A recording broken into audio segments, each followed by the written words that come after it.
안녕하세요. 워런 버핏처럼 매일 신문을 박준모와 함께 읽으면서 투자의 고수가 됩시다. 오늘 2월 20일 월요일 순서입니다. 우리 오메 신박 가족 여러분 주말 잘 보내셨습니까? 저도 아주 알차게 잘 보낸 것 같습니다. 아직까지는 날씨가 좀 쌀쌀하더라고요. 오늘도 아침에도 나오는데 2도, 1도, 2도 뭐 이러고 있으니까 아직까지는 옷을 따뜻하게 입으시는 게 좋을 것 같습니다. 오늘은 첫 번째 기사는 저비용 항공 국제선도 대한항공하고 아시아나 제쳤다 라고 되어 있습니다. 지금 단거리 노선 확 늘려 대한항공 아시아나 제치고 점유율 55%라고 그러는데 주말에 부모님 댁 가서 이번에 저희 부모님도 이번 2월 달에만 여행을 2개 잡아 놓으셨다고 했잖아요. 베트남 다낭을 갔다 오셨는데 어떤 항공기 타고 다녀오셨냐라고 했더니 의외로 우리나라 항공기가 아니라 베트남 항공 타고 갔다 오셨다고 합니다. 86만 원인가 주셨는데 베트남 항공 타고 오셔서 저희 아버지가 키가 180이신데 너무 좁아가지고 좀 고생하셨다. 네, 그런 말씀도 하셨는데 그 정도로 지금 비행기가 모자란 게 아닌가 뭐 이런 생각이 드는데요. 작년 12월 국내 8개 저비용 항공사 LCC라고 그러지 않습니까? 그죠? LCC의 국제선 여객 점유율이 처음으로 대형 항공사를 제쳤다고 합니다. 2010년대 들어서 단거리 해외여행 급증과 함께 크게 성장한 LCC는 2014년 국내선 여객 점유율에서 두 대형 항공사의 합산 점유율을 넘어선 데 이어서 8년 만에 국제선에서도 앞서게 됐다고 합니다. 19일 국토부 항공정보 포털 시스템에 따르면 지난해 12월 LCC의 국제선 승객은 한 달에만 74만 8,273명으로 대형사가 65만 9,996명 보다 10만 명 가까이 많았다고 하네요. 국제선이 75만 명, 대형 항공사는 66만 명. 1월에는 LCC가 17만 명 더 많은 해외 승객을 실어 나르면서 격차가 더 벌어져 가지고요. 17만 명이나 더 많아졌네요. 점유율이 55%까지 늘어났다. LCC 국제선 점유율은 2010년도에는 3.4%에 불과했지만 2019년에 44%로 급증을 했고요. 하지만 코로나 타격을 받으면서 2021년에는 다시 10%로 추락했다라고 되어 있습니다. 이렇게 LCC가 계속 시장 점유율을 늘리면서 LCC의 대표 주자가 제주항공이었잖아요. 그죠? 이 제주항공이 들어오고 그러면서 이 대형사들의 밥그릇을 뺏어 먹다 보니까 요런 거 나중에 이제 차트를 한번 같이 쭉 보시면 대한항공 차트와 그리고 제주항공의 차트를 같이 보시면 되거든요. 제주항공 같은 경우에는 한때 당시에 시장 점유율이 시장 점유율이 아니라 시총이 꽤 커졌었는데 대한항공 뭐 아시아나 항공도 마찬가지입니다. 대개 주가가 보면 2011년도에 그때 59,659원 이게 유상증자가 있다 보니까 가격이 왜곡이 있는데요. 그때 이후로 지금 76% 주가가 빠져 있거든요. 아시아나 항공 같은 경우에 본격적으로 이제 큰 폭으로 빠졌던 게 2010년도에 주가가 당시에 165% 올랐었는데요. 2011년도에 주가가 35% 빠지고 그 다음에도 뭐 쭉쭉 빠졌는데 이게 뭐 고유가랑 그때 당시에도 뭐 영향이 좀 있었지만 제일 큰 영향이 바로 이 LCC들의 선전이었습니다. 대한항공도 보면요. 2009년도에 45% 올라가고 2010년도에 27% 주가가 올랐다가 2011년도에 37% 빠집니다. 그 다음 2013년도에도 뭐 42%나 이래 빠지게 되는데 그렇게 이제 빠졌는데 코스닥을 들어가서 제주항공을 한번 보죠. 제주항공을 쭉 들어가서 그때 글로벌하게 전체적으로 항공산업이 안 좋아서 이제 빠진 건지 아니면 잠깐만요. 제주항공이 잠깐만 죄송합니다. 제주항공이 코스닥에 있는 게 아니라 코스피에 있습니다. 코스피. 코스피에 있는데 상장한 게 2014년이고요. 2014년도에 상장을 해가지고 그때 주가가 이게 도대체 얼마나 올라간 겁니까? 시가가 1,830원인데 종가가 23,000원으로 돼 있고 이게 월봉으로 좀 봐야 되겠네요. 2014년도에 상장하자마자 이제 주가가 뭐 따상을 가서 그런가 엄청 올랐습니다. 아무튼 2014년도에 반면에 아시아나항공 같은 경우가 2014년도에 주가가 2014년도에는 아시아나항공도 많이 올랐네요. 44% 올랐었네요. 그리고 다시 대한항공 가서 2014년도는 뭐 워낙 요커들이 많이 들어와서 그런지 2013년도에 주가가 42% 빠졌다가 대한항공도 14년도에 52% 오르긴 했네요. 근데 상장 시점이 2014년도다 보니까 13, 12, 11 여기 안 보이는데 어쨌든 LCC가 아까 말씀드린 대로 2010년도에 겨우 3%대 점유율을 하다가 계속 늘러온 게 영향이 있었을 것 같고요. 바로 밑에 보니까 제주항공 얘기가 나오네요. 항공사별로 제주항공은 2019년 1월 국제선 점유율이 13.9%에 불과했지만 최근에 16.8%로 증가했네요. 같은 기간에 TA항공도 8.3에서 12.4, 진에어도 9.9에서 13%로 점유율을 확대했지만 대한항공, 아시아나항공은 오히려 4%포인트 넘게 줄었습니다. 국제선 점유율 역전은 일본 여행객 증가가 결정적이었는데요. 지난해 10월 일본이 무비자 입국을 허용하면서 국내 관광객 중에서 일본을 찾는 사람이 크게 늘었고 코로나 유행 여파가 남아있어 유럽, 미국 등 장거리보다는 단거리 여행 선호가 커졌고요. 여기에 엔저 현상까지 더해지면서 일본 여행 수요가 예상보다 빠르게 회복됐기 때문이다. 일본 정부 관광국에 따르면 지난달 일본을 방문한 한국인은 56만 5,200명? 그것도 지난 한 달에 56만 5,200명으로 코로나 팬데믹 이후 처음으로 50만 명을 돌파했고요. 일본을 찾은 전체 외국인 관광객이 149만 7,300명. 총 150만 명 중에 56만 명이 우리나라 한국 사람들이었고 37.7%. 일본을 찾는 관광객 3명 중에 1명이 한국 사람인 셈이다. 여객 수요 급증에 맞춰서 LCC는 일본 항공편을 공격적으로 지금 확대했고요. 도쿄, 오사카 등 대도시 위주인 대형 항공사와는 달리 LCC는 일본 중소도시 노선 운항을 빠르게 재개하거나 신규 취항을 했다고 합니다.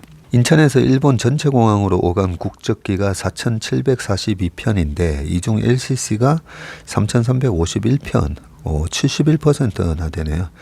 대한항공, 아시아나항공의 2배를 넘었다. 제주항공은 코로나로 중단했던 일본 소도시 마쓰야마와 시즈오카 노선을 3년 만에 재운항할 계획이고요. TA항공도 지난달부터 일본 구마모토행 운항을 주 3회 재개했고요. 에어서울 역시 다카마스 노선에 이어서 구마모토, 히로시마 등 중소도시 노선 재개를 검토 중이다.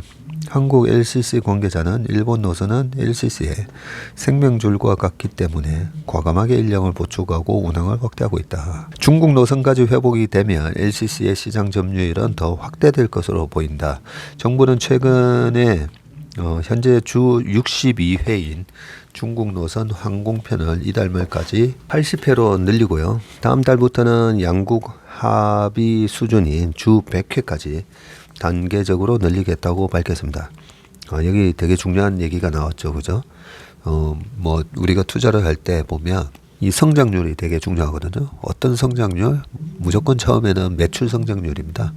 매출 성장률에 이어서 이익 성장률이 나중에 따라오기 때문에, 그러면 매출에 영향을 주는 게 방금 LCC나 이런 부분은 항공 편수잖아요. 항공 편수. 예, 항공 편수를 늘린다는 말은 타려고 하는 수요가 많다는 얘기고, 그죠? 안 될 때는 자꾸만 항공 편수를 축소했죠. 예전에 대한항공이나 아시아나항공 보면 적자 노선 축소 그렇게 했던 거에 반해서 지금은 항공 편수를 중국만 하더라도 지금 주 60회인데 그러면 하루에 한 9편 정도 중국 간다는 얘기잖아요. 근데 주 100회까지 지금 늘리는데 그게 다음 달부터 라고 합니다. 야.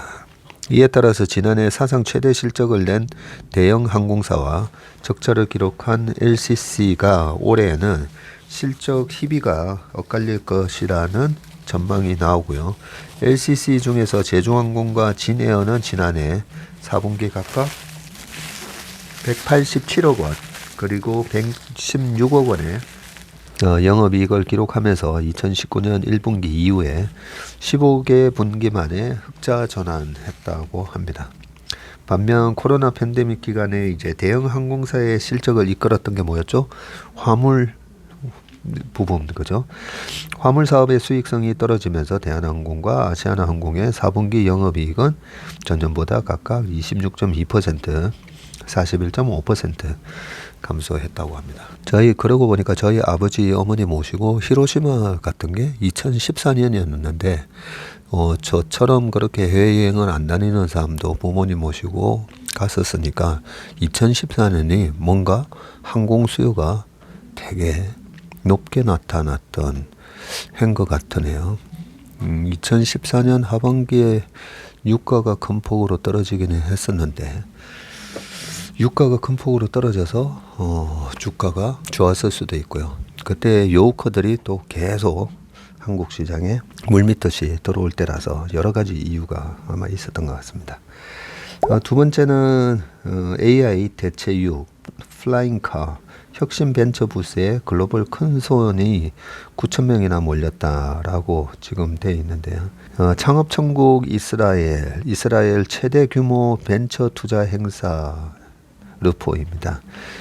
지난 15일 이스라엘 예루살렘 국제 컨벤션 센터에서 열린 Our Crowd 글로벌 인베스터 서밋 2023 Our Crowd가 글로벌 인베스터 서밋 그리고 스타트업스하고 Saving the Planet 이라는 큰 글씨가 보이는데 이날 행사에는 미국, 아랍에미리트, 한국, 싱가포르 등 전 세계 80여 국에서 온 투자자 9천여 명이 현장을 찾았다고 하고요.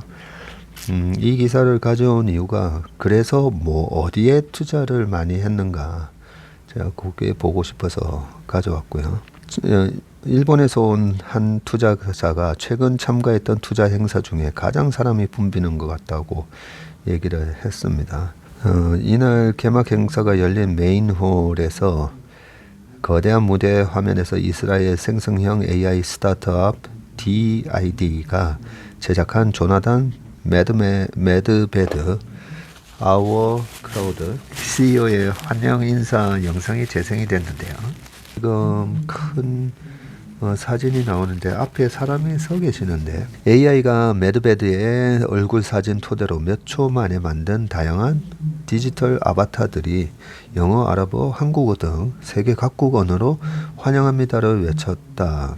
길페리 DID CEO는 DID는 이미지, 음성, 텍스트 등 모든 종류의 생성 AI를 하나로 합친 서비스를 제공한다면서 이런 융복합 서비스를 발빠르게 내놓는 것이 이스라엘 스타트업의 저력이라고 얘기를 했습니다.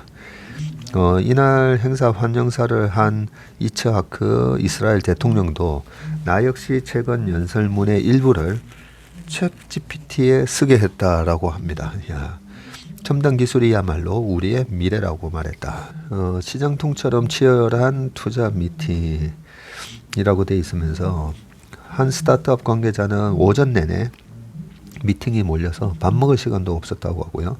우리 기술에 관심을 보이면서 행사 후 따로 만나자는 미팅 약속만 10곳 이상 생겼다라고 되어 있습니다. 여기 또 표가 있는데요. 이스라엘과 한국 벤처 투자액 비교라고 되어 있고 2022년 기준으로 이스라엘은 155억 달러, 20조 1,500억이고 한국은 6조 7,640억, 거의 뭐 4분의 1 수준밖에 안 되네요. 이스라엘 이스라엘 테크 기업에 대한 국내외 투자 비율은 이스라엘 자본이 36%, 해외 자본이 64%, 해외 자본 투자가 꽤 많네요. 이스라엘 테크 기업 현황은 9,484개고 유니콘 기업이 85개, 그 중에서 또 미국 증시 상장사가 107개나 되고 있다고 합니다. 이번 주제가 이제 Saving the Planet, 지구를 구하자라는 주제로 이번 행사에서는 지난 수년간 인기였던 메타버스와 블록체인, 게임 관련 기술이 자취를 감췄다고 합니다. 대신 당장 사람을 도울 수 있는 푸드테크, 농업테크와 같은 기술들이 빈자리를 꿰찼고요. 데니스 반 아워크라우드 매니징 파트너는 인류 생존과 직결된 기술들은 유행을 타지 않는다면서 겉만 매력적인 거품 기술들에 질린 투자자들은 이제 진짜 도움되는 실용적 기술에 눈을 돌리고 있다라고 했습니다.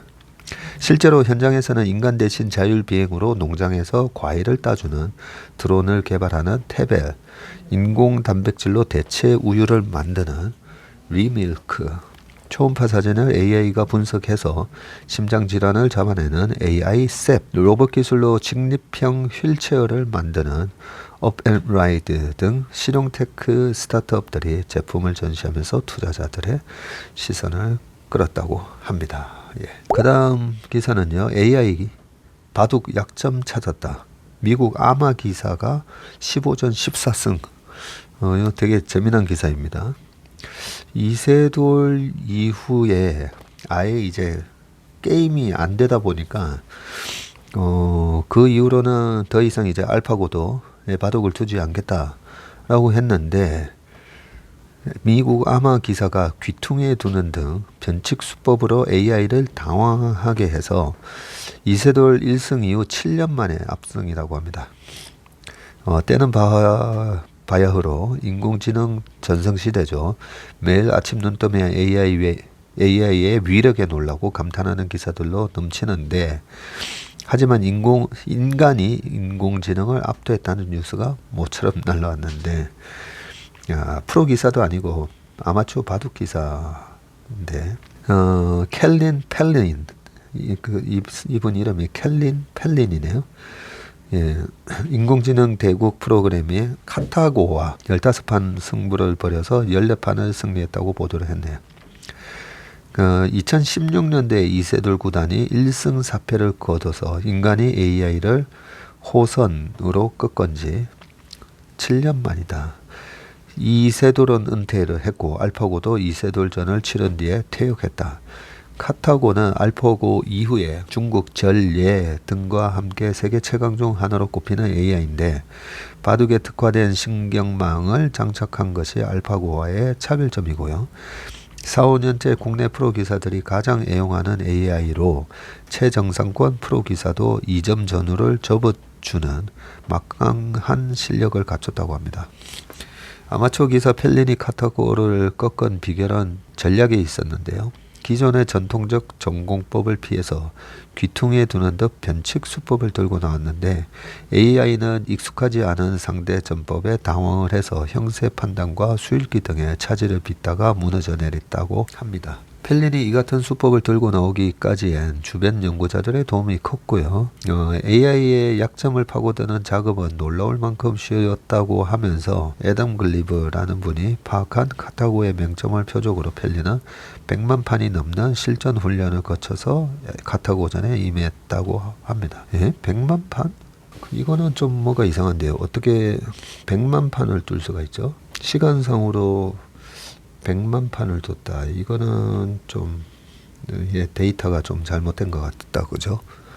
예, 바둑 한 판 두는데 1시간, 아무리 빠르게 떠서 30분 만에 떴다고 하더라도 하루에 10판을 떠도 6시간, 5시간이고, 그죠?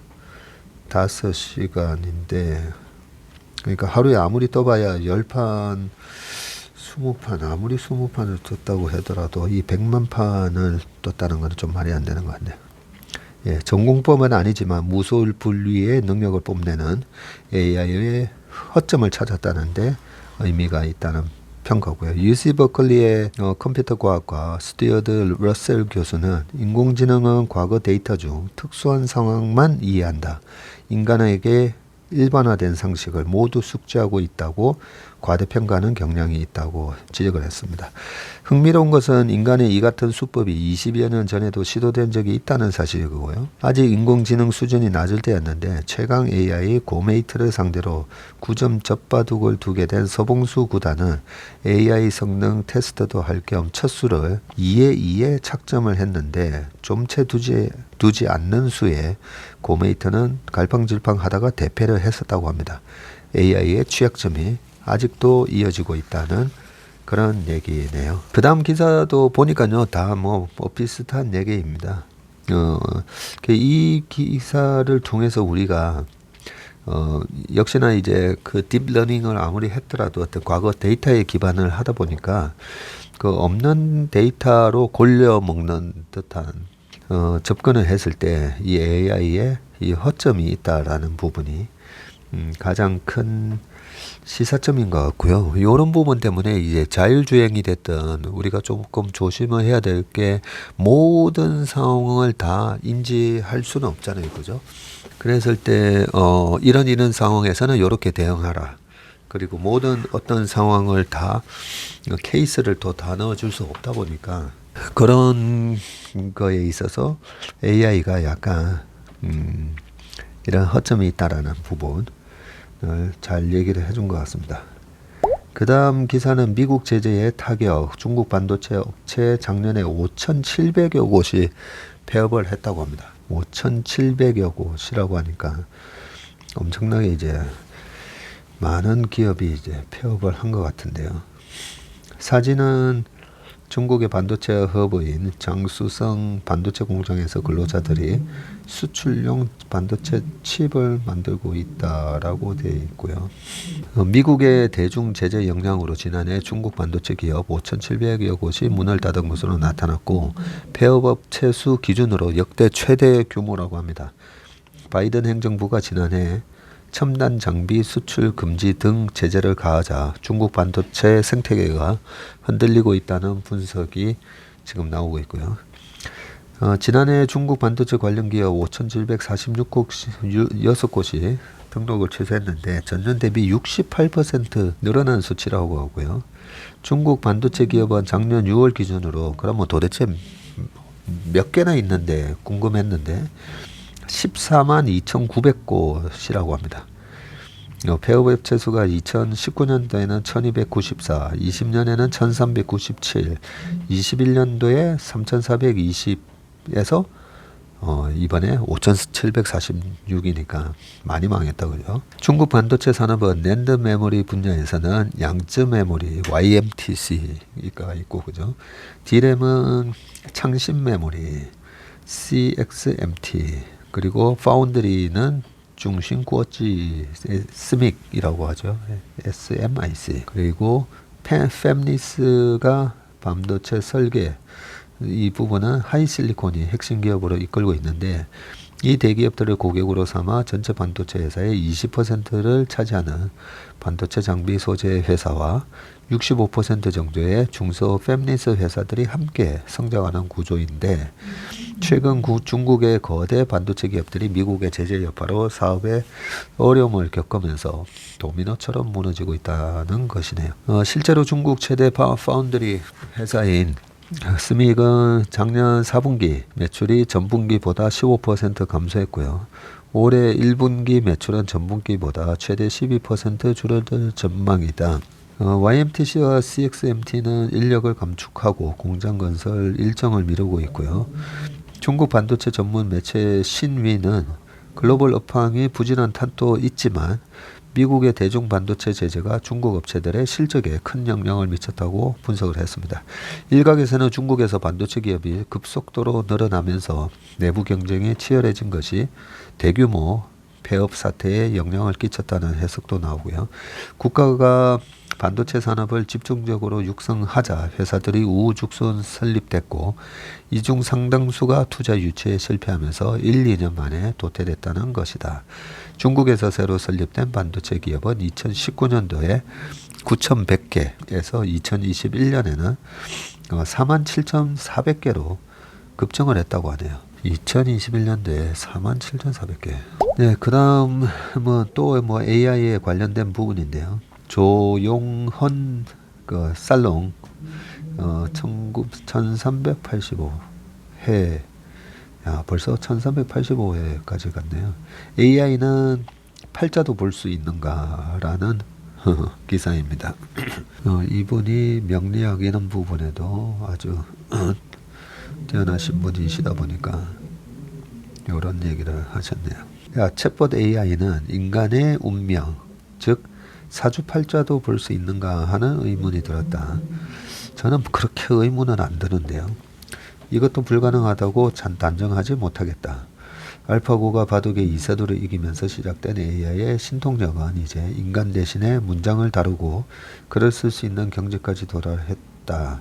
사람이 글을 쓴다는 것은 지적 작용의 총화인데 이걸 AI가 대신할 수 있다고 하니 우리 시대는 새로운 우주에 진입하고 있다는 느낌이 든다. 그렇다면 드는 의문이 그 맞히기 어렵다는 주식 시세도 예측할 수 있느냐이다. 주식 시세보다는 더 예측하기 어려운 것이 인간의 팔자인데, 그죠? 주식보다도 훨씬 더 장기적인 예측이 되어야 하고 변수도 더 많다. 현재 AI의 두뇌 세포가 1750억 개라고 하는데 앞으로 100조 개점으로 용량이 늘어나면 100조 개? 지금 현재 1750억 개면 아직까지 1조 개가 안 되는데 그 용량이 100조 개점으로 늘어나면 이것도 가능할지 모른다. 모든 변수는 확장된 데이터 용량으로 커버가 가능하니까 말이다. 태어난 생년월 일시를 60갑자로 조합을 하면 대략 60만 개의 경우가 나온다. 그렇군요. 생년월일 시를 60갑자로 조합하면 저도 약간 조금 아는데요. 우리가 사주를 본다고 하잖아요. 사주. 네 가지 기둥이라는 기둥 주자거든요. 그 네 가지 기둥이 이제 태어난 년, 월, 일, 시 해가지고 네 가지 기둥이라는 뜻인데 이 생년월일에서도 보면 우리가 연에도 이 여기 12갑자라고 되어 있나요? 60갑자가 아니라 그 12개의 띠가 있잖아요. 그죠? 지소범토 용백말량 원덕계대가 있고 그걸 갖다가 이제 잡축음묘 진사 오미신 유술해 요렇게 이제 그 한자로 표기가 되어 있는데 그 연에만 있는 게 아니라 월에도 다 있습니다. 월도 돼지월이 있고 개월이 있고 원숭이월이 있습니다. 그리고 일도 마찬가지입니다. 월 같은 경우에는 정해져 있으니까 자축에 해당되는 게 이제 쥐소범토로 시작하니까 1월달이 쥐월인 것 같잖아요. 그렇지 않습니다. 11월이 쥐월입니다. 그래서 자축인 하면 이제 1월이 인, 호랑이 인 해가지고 1월이 이제 호랑이 월이 되는 거고요. 그리고 일도 다 있거든요. 근데 일은 뭐 30일, 한 달에 30일이다 보니까 그 안에 많이 반복이 되고 그거는 이제 만세력을 보지 않으면 알 수가 없습니다. 계산이 안 됩니다. 그리고 시는 우리가 자시, 축시 이렇게 돼 있잖아요. 그죠? 밤 11시부터 새벽 1시까지를 자시, 1시부터 3시까지를 축시 이런 식으로 해서 몇 시에 태어났습니까? 해서 9시 반에 태어났습니다. 이러면 사시구나 뭐 이렇게 계산이 되는데요. 거기다가 이제 그 아까 60갑자라고 했죠. 그 동물에 해당되는 거 있고 그 다음에 우리가 갑자년 했을 때 자가 이제 방금 그 동물에 해당되는 부분이고 갑을병정이었던가요? 그렇게 나가는 걸 뭐 이렇게 다 조합을 하면 한 60만 개 된다라는 얘기를 하신 것 같습니다. 그러나 함정이 있다. 사람의 팔자를 예측하는 데 있어서 꼭 필요한 부분이 신기라고 하는 대목이다. 이 신기는 신의 영역으로부터 공급받는 어떤 기운인데 고도의 직관력으로도 설명이 된다. 팔자를 예측하는 데 있어서 데이터만 가지고 다 되는 게 아니고 신기까지 겸비하고 있어야 하는 것이다. 예를 들어서 최규선 게이트가 있었는데 최규선은 팔자에 물이 많아서 홍수가 나는 운명이었다. 홍수가 나면 법과 규범을 소홀히 하게 되는데 필자와 같이 데이터만 조금 가지고 있고 신기가 부족한 사람의 처방은 뚝을 강화하라 였는데 범람하는 물을 가두려면 제방을 튼튼하게 쌓아야 한다고 조언하였다. 하지만 도교 옥추경에 나오는 내성병력 신의 주문을 외워 신기가 충만했던 K도사는 사막으로 가라는 처방을 내렸다고 하네요. 아무리 홍수가 나도 사막으로 가면 물이 다 흡수된다는 거였죠. 최규선은 그 말을 듣고 사우디의 알 왈리드 왕자를 찾아갔고 왈리드로부터 도움을 받은 것은 사실이다. 같은 데이터를 보고도 제방이 아니라 사막으로 처방을 내리는 게 신기의 영역이다. 과연 신기라고 하는 직관의 영역을 AI가 커버할 수 있단 말인가. 재밌네요. 예. 그 최규선 이 회장이 감옥에 나중에 간 걸로 알고 있는데 실제로 사우디로부터 그 왕자랑 비즈니스 관계를 맺은 것은 사실입니다. 그 다음 포드의 연이은 SK온 배터리타 전기차 전도사 실적이 급해졌나라는 부분입니다. 시간이 얼마 안 남았다고 좀 봤더니 마지막 기사네요. 그 마지막 기사를 보겠습니다. 최규선 씨 얘기가 나오니까 예전에 제가 한번 저녁 먹는데 나갔더니 이 최규선 씨를 데리고 왔더라고요. 이렇게 보는데 제가 좀 전에 이제 사주팔자 이런 거 예전에는 관심이 많아가지고요. 그런 쪽을 하다 보니까 관상 이런 것도 제가 좀 많이 봤었는데요. 뭐 차트를 보면 그 기업의 관상과 안색이라고 제가 뭐 차트 강의에서도 설명을 했었지만 사람을 봐도 오랫동안 보니까 이제는 저희 아버지가 예전에 사람 5분만 봐도 그 사람에 대해서 알 수 있다라고 해서 제가 어떻게 사람 5분 보고 알 수 있습니까 했더니 진짜 아버지가 사람 5분 보고 말씀하셨던 게 맞은 적이 하도 많아가지고요. 저도 이제 관상 이런 걸 되게 중요시하는데 사람 얼굴은 못 속이는데 그 중에 얼굴 중에 제일 못 속이는 게 사실 눈이거든요.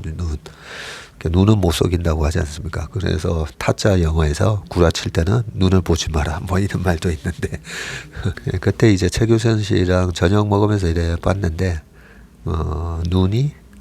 눈빛이 맑지 못하고 보통 우리가 보면 뭐 그런 얘기 하거든요. 거짓말할 때 눈동자가 흔들린다 뭐 이런 얘기를 하는데 눈을 보고 이분하고는 어떤 비즈니스도 하면 안 되겠다 그런 생각을 그때는 했었습니다.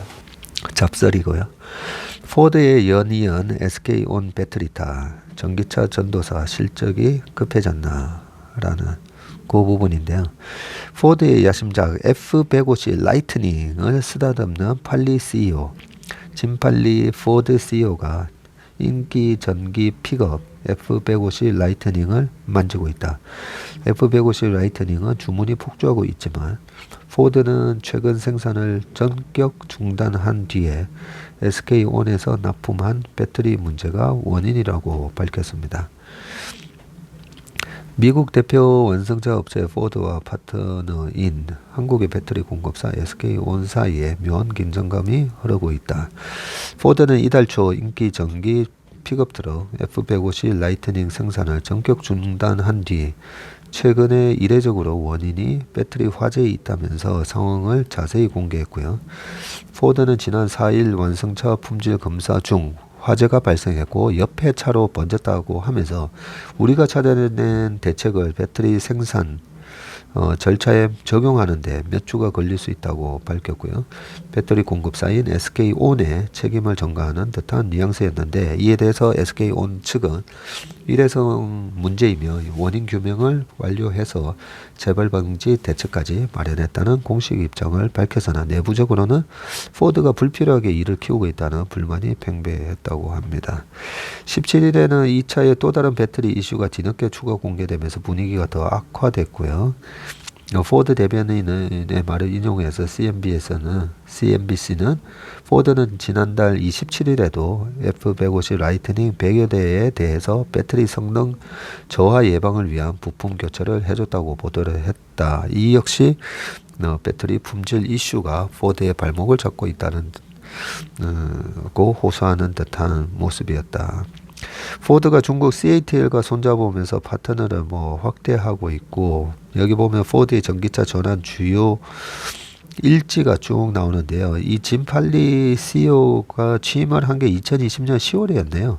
그리고 3월 달에 21년 3월 달에 포드 F150 라이트닝을 공개했고 사전 계약이 20만 대가 넘었고 쭉 내려가다 보니까 이제 23년 2월 3일에 포드의 이 라이트닝이 연 15만 대로 증산을 한다 돼 있고 그 전에 21년 9월하고 3월 달에 보니까 SK온과 테네시 켄터키주 또 트리키의 배터리 합작 공장 발표도 있었었네요. 네. 관련된 기사는 한번 쭉 읽어 보시기를 바라겠습니다. 네. 최규선 회장이 감옥에 갔는지 안 갔는지 제가 그게 좀 헷갈려서 마음이 좀 찜찜하네요. 혹시 안 가셨는데 또 갔다고 했으면 제가 잘못 얘기한 거니까 양해해 주시기 바라겠습니다. 오늘 웜의 신박 순서는 여기까지 하겠습니다. 고맙습니다.